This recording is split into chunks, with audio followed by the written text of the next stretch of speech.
나음의 이름을 예수라 하니라. 아멘. 자, 오늘부터 우리는 마태복음을 보겠습니다. 마태복음은 예수님이 누구신가에 대한 답을 말해주는 네 가지 복음서, 그러니까 네 가지 답이 있는데 그 네 가지 답 중에 하나의 관점을 제공해주는 복음서라 하겠습니다. 그런데 이 복음서들은 항상 1절이 중요합니다. 1절이 제목과 같은 역할을 하기 때문에 1절을 중심으로 항상 각각의 복음서들을 해석해야 할 필요성이 있습니다. 그래서 1절부터 자세히 보면서 오늘 마태복음을 우리가 어떻게 해석해야 되고 이 관점에서 오늘 1장 전체의 내용이 어떻게 흘러가는지를 좀 보고자 합니다. 먼저 1장 1절을 다 함께 읽어보겠습니다. 아브라함과 다윗의 자손 예수 그리스도의 계보라. 이 1절 하나에 아주 중요한 내용들이 다 들어가 있습니다. 여기 계보라고 하는 이 단어는 헬라어로 그 유명한 차 이름입니다. 제네시스. 그러니까 이 계보라고 하는 것은 창세기 용어를 가져온 거예요.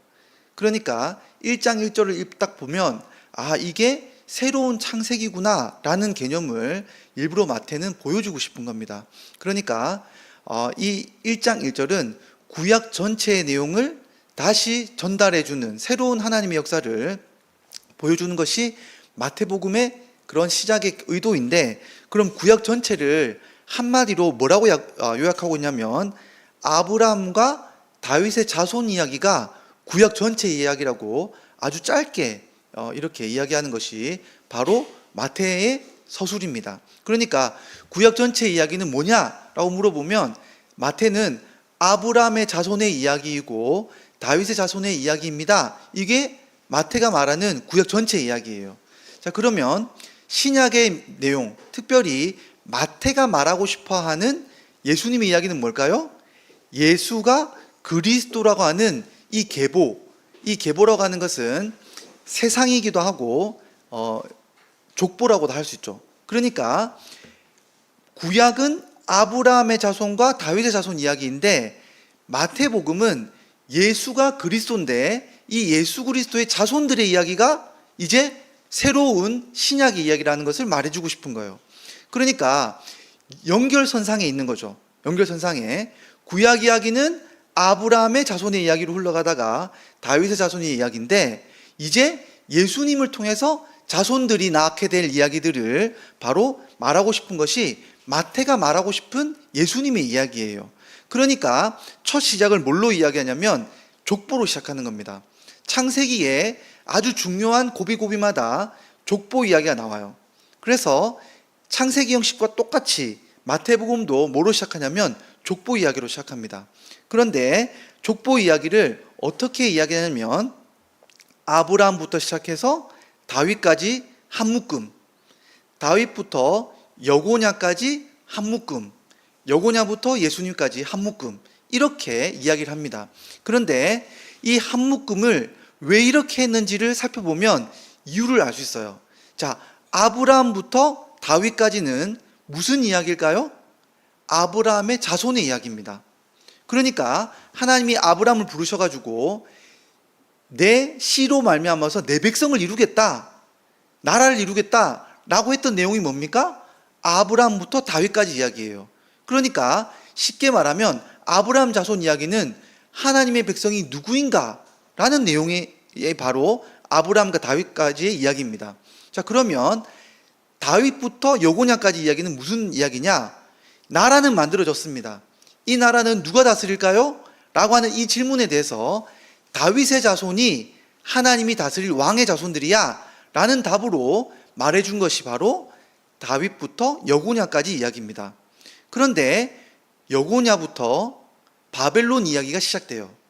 자, 그런데 여기서부터는 사람의 이름으로 말하지 않고 바벨론 포로의 시점으로 이야기를 합니다. 이름이 아니라.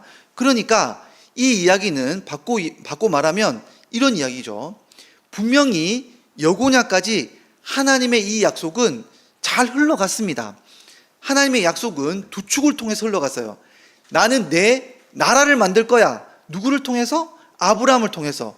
너희가 내 백성이야.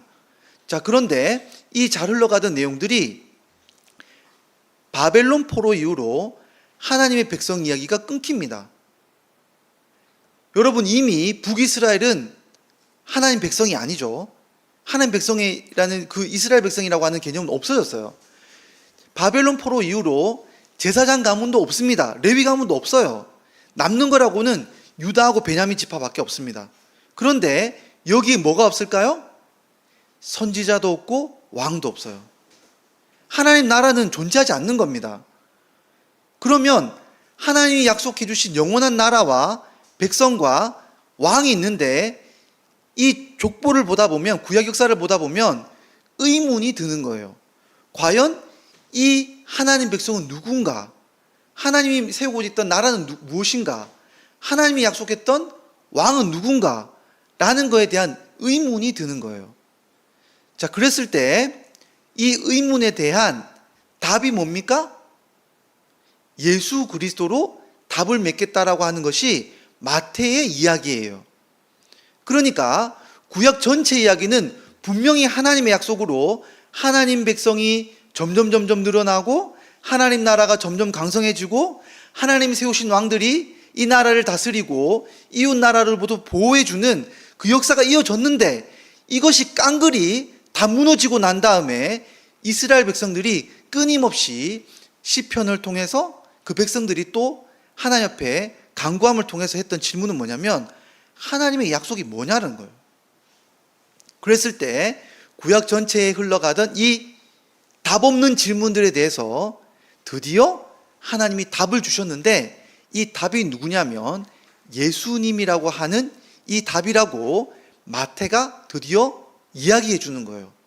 그러니까 오늘 이 본문의 말씀을 보다 보면 14, 14, 14라고 나와 있지만 실제로는 14명씩이 아니에요. 여기 다 세어보면 14명이 아닙니다. 기간도 다 달라요. 750년, 500년, 600년 이렇게 해서 다 다릅니다. 그런데 왜 이렇게 맞췄느냐? 이 예수님이 다윗이라고 하는 다윗을 숫자로 바꾸면 14가 되기 때문에 예수님이 이 답이 바로 구약 전체 답이라는 것을 강조하고 싶은 겁니다. 그러니까 마태복음에 나오는 이 족보 이야기는 여러 가지 이야기를 할 수 있지만 딱 하나예요. 구약 전체에 대한 하나님의 답은 예수 그리스도라는 겁니다. 누가 하나님의 백성인가? 예수님의 백성이에요. 누가 왕인가? 예수님이 왕이라는 것을 말해주고 싶은 거예요. 그런데 여기에서 또 다른 이 족보의 흐름이 있습니다. 되게 재밌는 흐름이 또 하나 있는데, 여기에 여인들의 이야기가 함께 섞여 있다는 거예요. 그랬을 때 이 여인들이 5명이 나오는데 앞에 있는 4명의 이야기들이 되게 의미심장한 이야기들이에요. 전부 다 남자 이야기만 나오는데 여인들이 나옵니다. 첫 번째 인물은 누구냐면 다말이죠. 다말이 누구냐면 유다의 며느리예요. 그런데 유다의 그 첫째 아들과 결혼을 했는데 죽어버렸어요. 그래서 둘째 아들과 결혼시켰는데도 죽어버렸죠. 그러니까 이 며느리가 막내 아들과 이제 결혼해야 되는데 막내 아들이 너무나 나이가 어리니까 기다리고 있어요. 그런데 유다가 이 막내 아들을 줄 기미가 보이지 않습니다. 그러자 이 다말이 어떻게 합니까? 창녀처럼 자기를 꾸며가지고 자기 시아버지를 유혹하죠. 그래서 임신해서 아이를 갖게 되는 이야기가 바로 오늘 본문에 나오는 거예요. 되게 이상하죠? 이 이야기를 통해서 유다 자손의 가문이 흘러가는 이야기가 오늘 나오는 거예요. 숨기고 싶은 그 족보 속에서 다말 이야기가 나오는 겁니다. 그런데 여러분, 그 다음 인물도 의미심장하죠. 누군가 하면 라합이에요. 라합.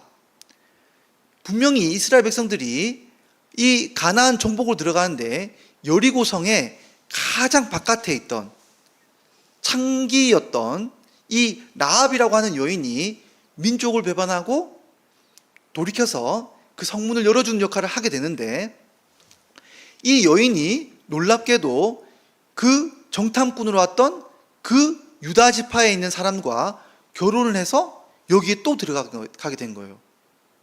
여러분 잘 보세요. 다말도 창기 역할을 했고 라합도 창기 역할을 했습니다. 그리고 이 둘 다 여인이 이방인이에요.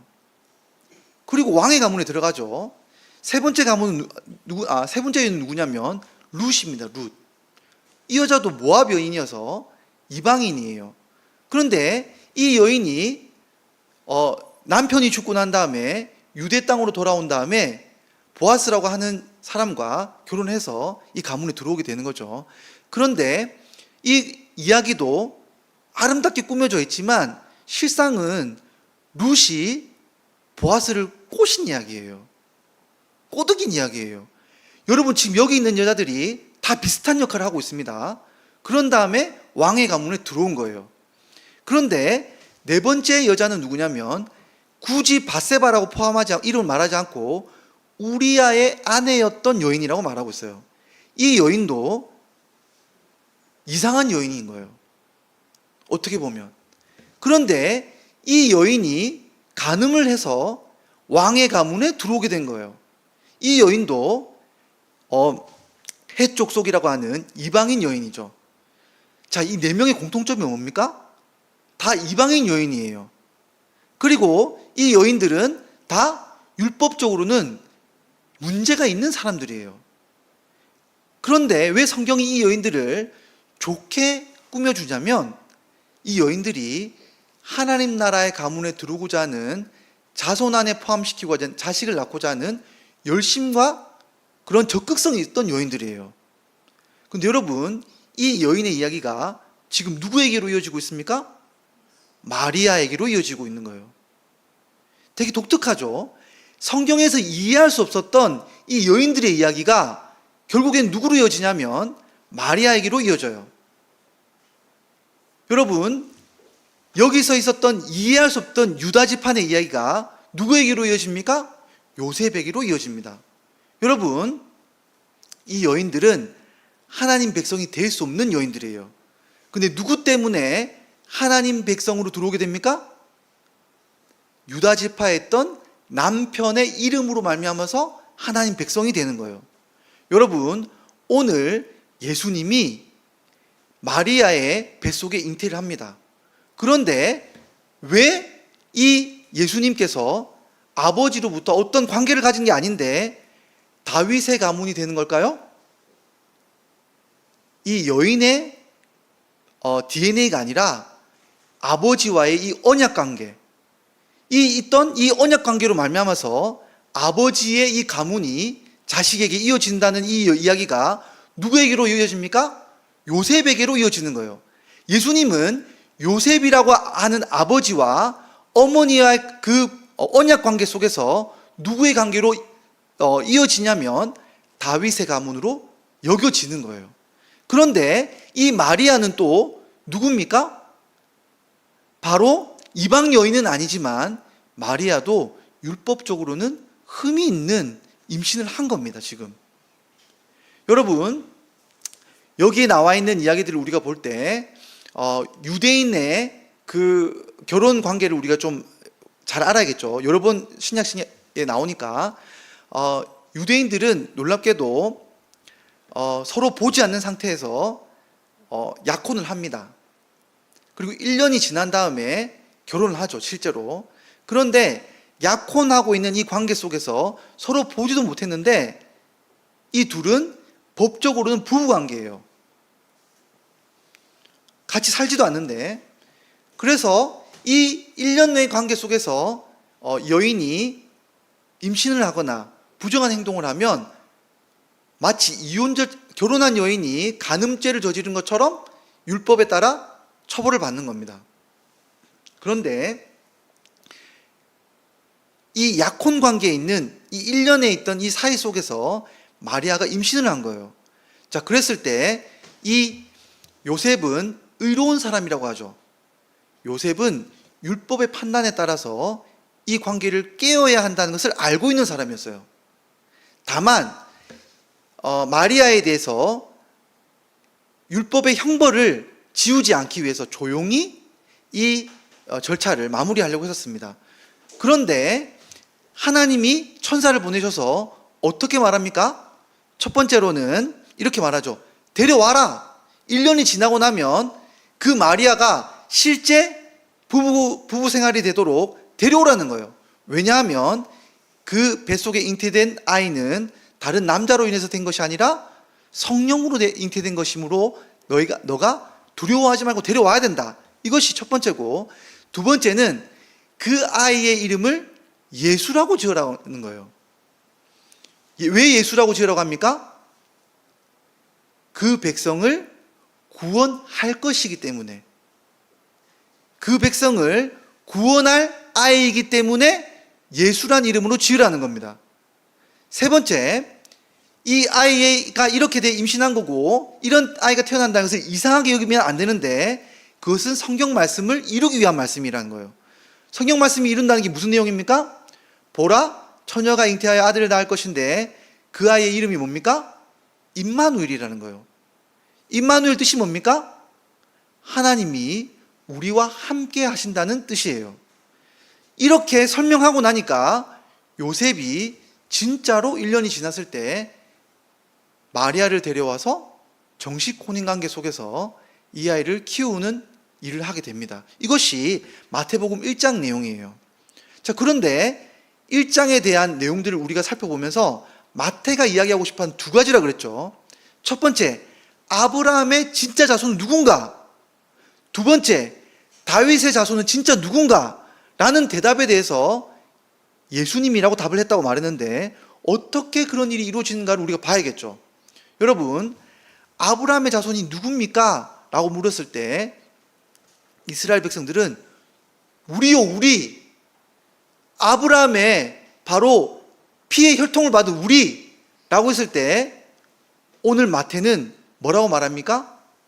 아니야, 예수의 씨로 말미암은 예수님처럼 잉태하는 사람들이 바로 이제 하나님 백성이 될 거야 라는 걸 보여줘요.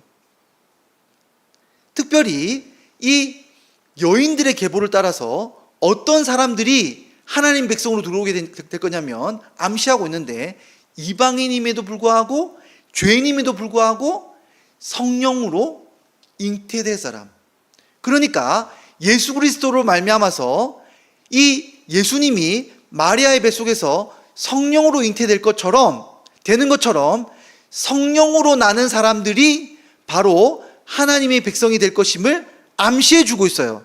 그러니까 혈통으로나 육종으로 나는 사람의 뜻이 되는 것이 아니라 어떤 사람이냐면, 바람이 임의로 부는데 어디에서 불면서 어디로 가는지 알 수 없지만 성령으로 난 사람은 바로 그런 사람이 될 거라고 말을 해주고 있는 겁니다.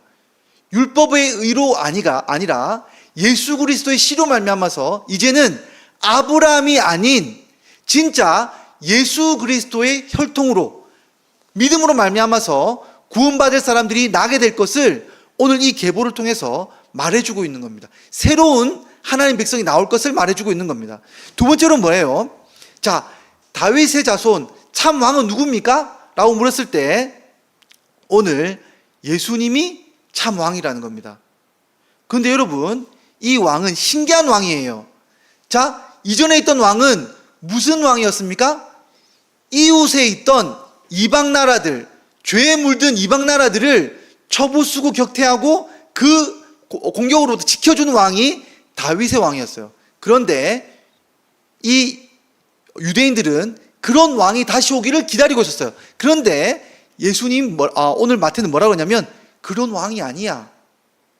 이 왕은 백성을 구원해 줄 것인데 뭘로부터 구원해 줍니까? 로마도 아니고 이웃 나라들도 아니고 죄에서 구원해 준다는 거예요. 여러분, 이건 충격적인 이야기예요. 진짜 왕이 오는데 그건 모형이었고 진짜 왕이 와야 되는데 이 왕은 죄로부터 이 백성을 구원해 줄 거야. 그러면 여러분, 이 왕은 누가 돼야 될까요?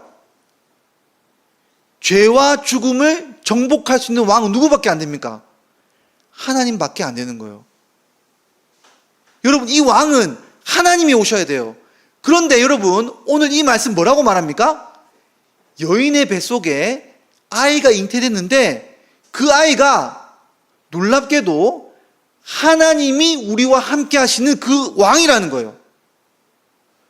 여러분, 마리아의 뱃속에 있는 그분은 누구냐면 예수님은 하나님이에요.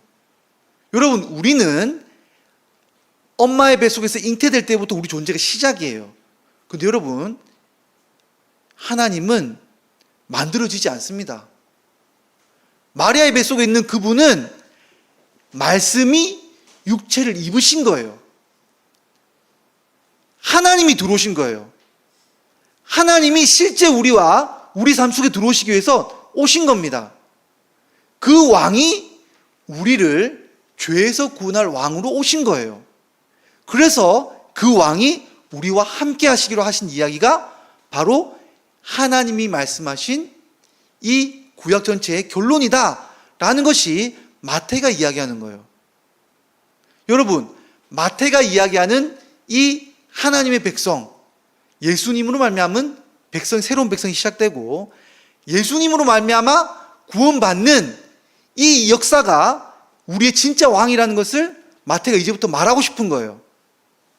자, 그래서 여러분, 마태복음의 이야기가 족보 이야기와 이 마리아의 잉태 이야기가 일치하고 연결되는 겁니다. 자, 그러면 여러분, 오늘 이 말씀을 우리가 한번 생각해 봅시다. 여러분, 이 마태의 첫 시작을 유대인들이 지금 말하려고 지금 마태가 이야기하고 있는데 유대인들은 어떻게 받아들였을까요? 충격이죠. 야, 너희가 하나님 백성이었는데 이제 아니야. 하나님 백성은 새롭게 시작돼. 예수로부터 시작될 거야. 성령 안에서 시작될 거야. 우리는 다윗의 가문으로 오는 왕을 기다리고 있었는데 아니야. 그 왕이 아니야. 예수가 왕이야. 그런데 그 예수는 로마로부터 너희를 구원해 주는 게 아니라 너희 죄로부터 구원할 거야 라고 했을 때 여러분, 유대인들은 이 메시지를 어떻게 받아들였을까요? 충격이었겠죠. 충격인 거예요. 구약 전체 해석이 자기들과는 전혀 딴판이었던 거예요.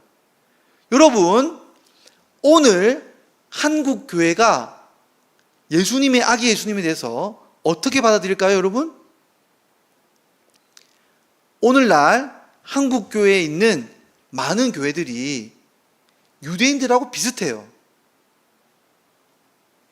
교회 안에 있는 신자들은 자기는 하나님 백성이 확실해요. 그래서 교회 밖에 있는 사람들은 마구마구 정죄해요. 너희는 하나님 백성이 아니야. 그래서 그런 거야. 근데 여러분, 요즘 교회가 원하는 왕이 누굴까요? 정치적인 왕이에요. 제가 보기에는. 유대인들이 기다렸던 왕이랑 다를 바 없어요. 한국에 있는 교회의 왕은 아기 예수님이 아니에요. 아기 예수님이 아니라 그들이 바라는 다윗 왕을 원하고 있어요. 한국 교회에 있는 성도들이 유대인들의 이 모습과 신앙과 다를까요, 여러분? 여러분, 우리가 교회 생활을 열심히 하고 있는데 여러분, 암에 덜컥 걸렸어요. 암에 걸렸어요. 그러면 어떤 반응이 나올 것 같아요, 여러분? 내가 하나님 백성인가? 하나님이 내 왕이 맞나? 하나님 나한테 약속해 줬는데 나한테 이렇게 되나? 여러분, 그렇게 공부했는데 대학에 떨어졌어요. 야, 하나님 믿어봐야 소용없네. 내 인생 문제를 해결해 주지 못하는 나의 이 로마 군인으로부터 해결시켜 주지 않는 이 왕이 아닌 이 왕을 내가 왜 받아들이겠어요? 내가 원하는 왕은 내 인생 문제를 해결해 주는 왕인데 하나님 백성의 정체성이 흔들리기 시작하는 거예요. 왜냐하면 내가 생각하는 하나님 백성은 뭐냐 하면 나의 인생의 문제를 해결해 주는 그 왕이 바로 하나님 백성의 정체성과 연결되어 있기 때문에 그래요. 근데 여러분, 내 인생의 어려운 부분, 재정적인 어려운 부분, 자녀의 문제, 인생의 어려운 문제가 닥치면 하나님이 나의 왕이신지 내가 하나님 백성인지 정체성이 흔들리기 시작하는 거예요. 여러분, 그런데 오늘 하나님의 대답은 뭡니까? 하나님 대답 뭐예요? 누가 하나님 백성이라고요? 성령으로 잉태된 그리스도로부터 난 사람이 하나님 백성이라는 거예요. 누가 하나님 백성으로 보호받습니까? 내 인생의 문제가 아니라 내 안에 계신 그 성령님이 나의 죄의 문제에 대하여 싸우고 계신 문제를 그걸 보면서 내가 그리스도의 왕의 보호를 받고 있는지를 확신할 수가 있는 거예요. 그런데 다른 것으로 계속 우리는 뭔가를 확신시키고 우리 왕의 그런 보호에 대해서 우리가 확신을 얻으려고 하는 거예요. 여러분, 제가 목회하기 전에 학원을 했었어요. 학원을. 그런데 학원 할 때 여러분 잘 나갈 때도 있었습니다. 잘 나갈 때도 있었어요. 돈 많이 벌 때도 있었습니다. 근데 새로 학원을 차려가지고 망해가고 있었어요. 그런데 여러분, 학생 수는 적고 선생님 월급은 나가야 되고, 그럼 월급을 안 줄 수는 없잖아요. 돈을 꿔다가 선생님 월급을 주는 거예요. 그럼 여러분, 월급을 주고 나면 좋은데 제 밥 먹을 돈이 없는 거예요. 아침 점심을 굶고 그 학원에 출근하는 거예요. 너무 열받는 거예요. 너무너무 힘들고 너무너무 억울하고 너무너무 힘들어요. 그런데 여러분, 가서 말씀을 매일매일 묵상해요. 근데 어느 날 정말 기가 막힌 말씀이 그 제 삶하고 똑같이 딱 떨어지는 말씀을 하나님 주신 거예요. 그날 본문이. 그래서 너무너무 감사한 거예요. 그래서 그 말씀이 뭐냐면 빌립보서 4장 6절 말씀이었어요. 다 같이 한번 읽어볼게요. 시작.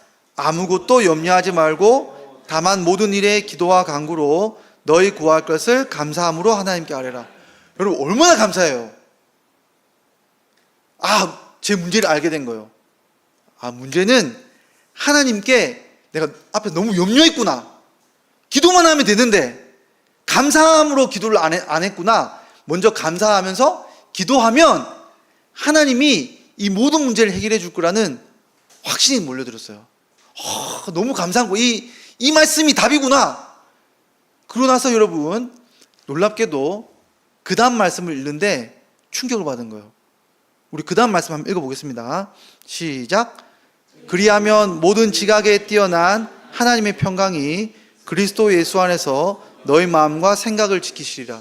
여러분, 이건 사기예요. 여러분, 사기예요. 기도하라 그랬잖아요. 하나님이 돈을 줘야 되잖아요.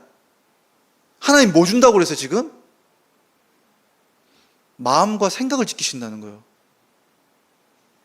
사기를 당했어요. 저는 그날 너무 화가 나는 거예요. 하나님 앞에 막 너무 열이 나가지고 굶어 죽게 된 것도 너무 기분 나쁜데, 하나님 기도하라 그래서 이 말씀 듣고 너무 기뻤는데 7절 말씀에 기도하면 어떻게 된다고요? 아무짝에도 쓸모없는 제 생각과 마음을 지켜준다는 거예요. 너무 화가 났어요. 그날 학원에서. 근데 여러분, 화가 났는데 조금 생각해 보니까 하나님이 돈보다 제 마음에 가장 큰 소중하게 여기는 마음이 있다는 것을 알게 됐어요. 하나님은 지금 제가 밥 굶는 것도 관심이 있겠지만 제일 큰 건 제 마음이 범죄하고 죄로 물들 것인가에 대해서 하나님이 가장 크게 염려하고 있다는 것을 알게 된 거예요. 여러분, 오늘날 유대인들과 같은 우리 신앙들이 있어요. 분명 우리 삶의 문제점이 중요한 게 있습니다. 하나님이 다 그렇게 생각해요. 그런데 하나님의 대답은 아기 예수님이에요. 내 백성 성령으로 죄를 이기는 그 백성을 낳기 위해서 하나님이 우리와 함께 하시는 것이지 다른 문제가 주가 아니라는 거예요. 하나님의 오직 관심사는 이거예요. 예수를 보내서 우리와 함께하는 그 유일한 이야기는 뭐냐면, 굳이 우리 안에까지 오셔서 아기 예수님 안에 오신 것처럼 우리 안에 오셔서 우리와 함께 거하시기 위해 예수를 보낸 목적은 딱 하나예요. 우리가 죄와 싸우도록 만들기 위해서 우리와 함께 하시고 예수님을 보내신 거예요. 다른 문제가 관심이 없으신 게 아닙니다. 그런데 만약 유대인처럼 하나님의 이 해답을 우리가 받아들이지 않으면 우리는 구원받지 못해요. 우리의 관심도 죄에 있어야 돼요. 예수님이 이 땅에 그 하나님이신 그분이 굳이 여인의 뱃속으로 율법을 어기면서까지 오신 그 목적이 뭐냐? 여러분과 저의 죄의 문제가, 마음의 문제가 가장 급하고 중요한 문제이기 때문에 예수님이 이 땅에 오신 겁니다. 그 이야기를 하기 위해서 마태는 그 이야기의 시작점을 마태복음의 시작으로 두고 있는 겁니다. 그러므로 여러분, 오늘 우리가 하나님의 답을 받아들여야 돼요. 우리의 답은 다른 것이 아니라 죄의 문제이고 예수님만이 우리의 죄를 해결해 주시는 우리 왕이신 것을 우리는 기억해야 합니다. 여러분의 왕이 누굽니까? 여러분은 누구의 백성입니까? 다 함께 우리 이 말씀 읽도록 하겠습니다. 1장 23절 다 함께 읽겠습니다. 시작. 보라, 처녀가 잉태하여 아들을 낳을 것이요 그의 이름은 임마누엘이라 하리라 하셨으니 이를 번역한즉 하나님이 우리와 함께 계시다 함이라. 예수를 나의 왕으로 받으시고 하나님의 백성이 되는 여러분에게 하나님이 분명히 함께 하실 것이라고 한 이 약속을 저와 여러분이 믿고 그 백성으로 살아갈 수 있기를 간절히 소망합니다. 이 시간 함께 기도하며 나가도록 하겠습니다. 하나님, 우리를 죄에서 건지시기 위해서 이 땅에 그 여인의 뱃속에 들어오신 그 예수님의 낮아지심을 이 시간 기억합니다. 우리가 너무 마음이 높아져서 우리의 죄의 문제는 마치 다 해결된 것처럼, 그 문제가 제일 중요하지 않은 것처럼 생각했던 우리의 죄악을 내려놓습니다. 주님, 우리의 죄를 주님께서 해결해 주시고 우리를 거룩하게 빚어주시고 당신의 성령으로 당신의 백성답게 빚어달라고 이 시간 함께 기도하며 나가도록 하겠습니다. 기도하겠습니다.